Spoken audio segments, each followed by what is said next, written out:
So this next lesson on Seneca 2.1.2, regulation of the cell cycle, is going to help us understand how this cell cycle is regulated and why it does what it does.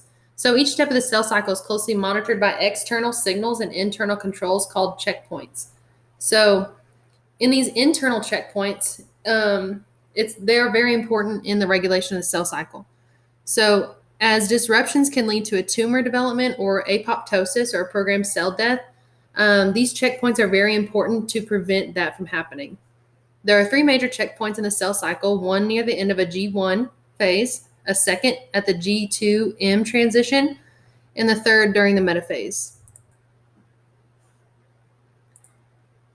So at these checkpoints, at the first checkpoint, G1, DNA is checked to make sure there is no damage, and the cell is checked to see if it is the correct size and has enough energy reserves.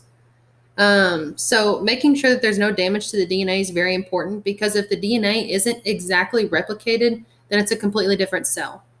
If the cell is not the correct size and doesn't have enough energy reserves, then it's also not the correct cell, and therefore it will be a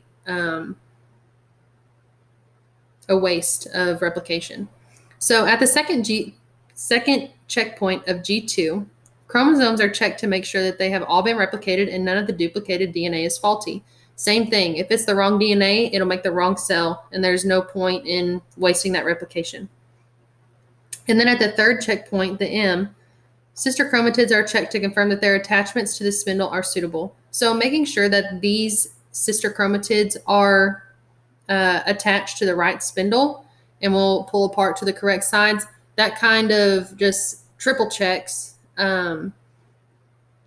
DNA replication and how it's regulated in the cell cycle. So in which phase of the cell is the final checkpoint? Final checkpoint's going to be in the M phase. There are three major checkpoints in the cell, one near the end of, let's scroll up, we have G1, G2, and M. Okay, so at the end of G1, a second at the G2M transition, and a third during metaphase. How many checkpoints are involved in the regulation of the cell cycle? How many did we talk about? There were three.